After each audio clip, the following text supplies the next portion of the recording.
The discovery of an object from outside our solar system is sparking debate in the scientific community. The object is called 3I Atlas, and NASA says that it's a comet that was first discovered in July.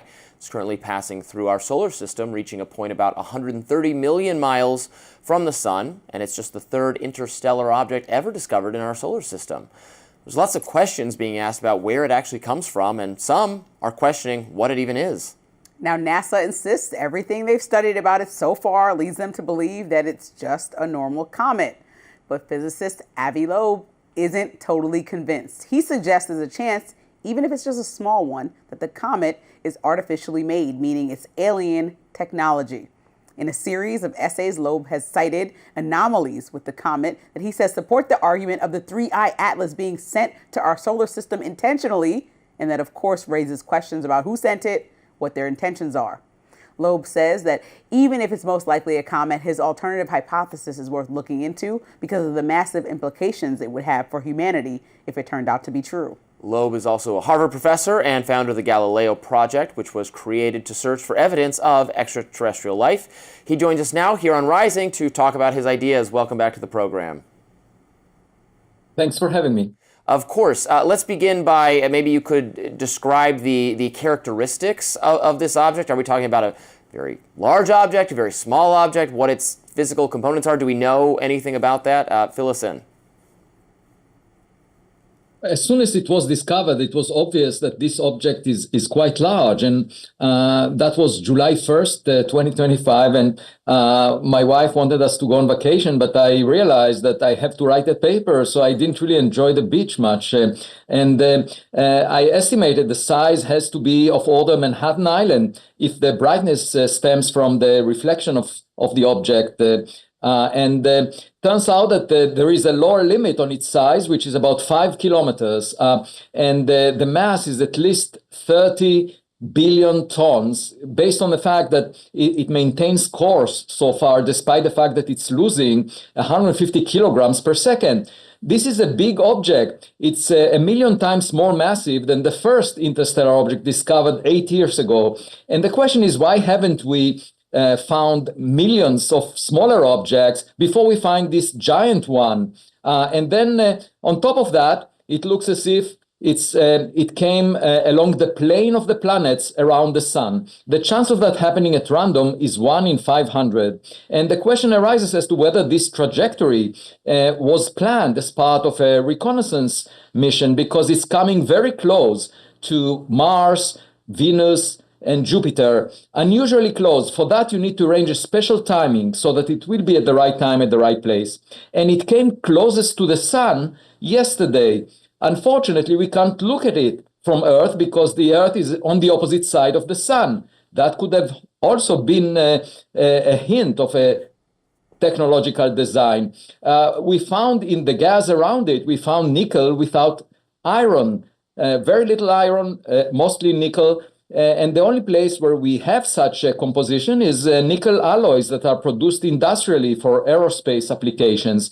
And there was a jet coming from this object, a glow that extended towards the sun during July and August. We don't see that around comets. This is an anti-tail. Usually we see dust and gas which are pushed away from the sun as a result of the solar radiation pressure or the solar wind. Now, yesterday, the first report about what it's doing closest to the sun came out. These are instruments that are capable of looking very close to the sun. And it was realized that, in fact, the object is brightening. It becomes very bright right now as it comes close to the sun, and it's turning blue.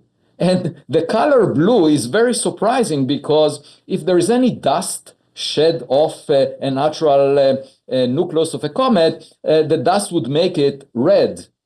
And usually the surface of the object is at least an order of magnitude cooler than the surface of the sun. But what the new data indicates is that the object is bluer than the sun. How is that possible? For that, you need to arrange a temperature somewhere on the object which is higher than the temperature of the sun in order for it to be bluer than the sun.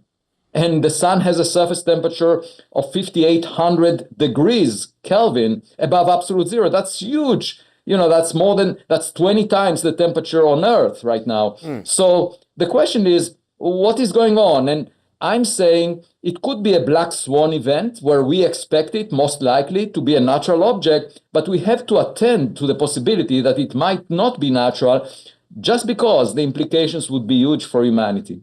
Now, Avi, I'm not going to lie. I was a little bit freaked out when I first read this news. I'm like, 3AI, what's a 3I Atlas? But now that I want to understand, people could see you and know that you are a smart man. We're not talking about somebody on X who just pointed out some random conspiracy theory. You're teaching at Harvard. Explain why you're not getting the response that you're looking for from professionals and other leaders like NASA team to really look into this. What's the issue?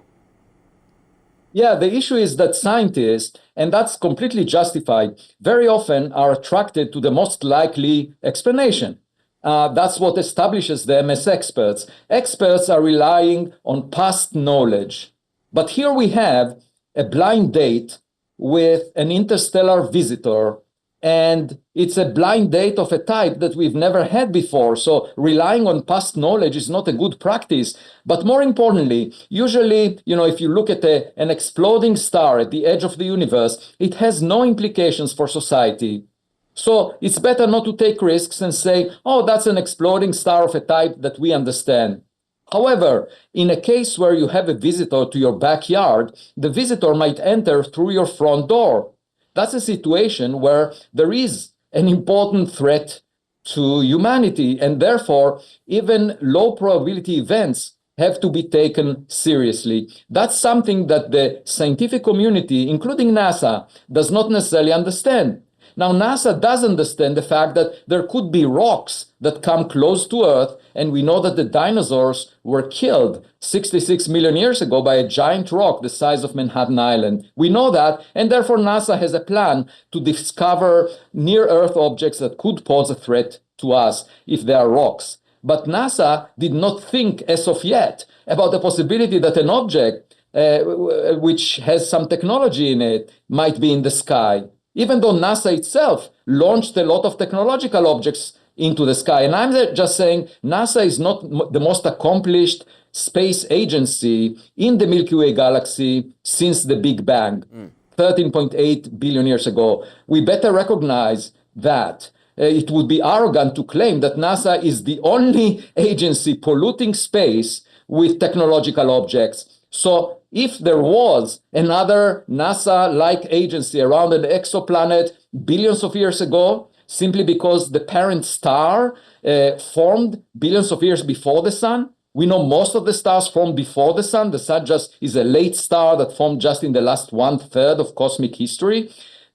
The point is that their gadgets could have arrived at our backyard by now, because even Voyager takes less than 1 billion years to cross the entire Milky Way galaxy. And that's enough time for gadgets from other civilizations to have reached us. So we should be open-minded when we see new objects that are anomalous. Unfortunately, most scientists do not take risks. I'm saying, well, it's fine not to take risks, except when you deal with an implication to humanity or society. We have to consider these possibilities, and we have to collect as much data as possible. That's my point. If it turns out to be a natural object, which it may very well be, so be it. What could be the worst case scenario? That we know much more about it. But we cannot just dismiss it as a natural object that we don't need to take data about. Dr. Loeb, thank you so much for joining us to elucidate that. Very fascinating. Thanks for having me. Next up, podcaster and actress Jennifer Welch is being heavily criticized for comments that she made on the left's reaction to Charlie Kirk's death. We'll handle that up next.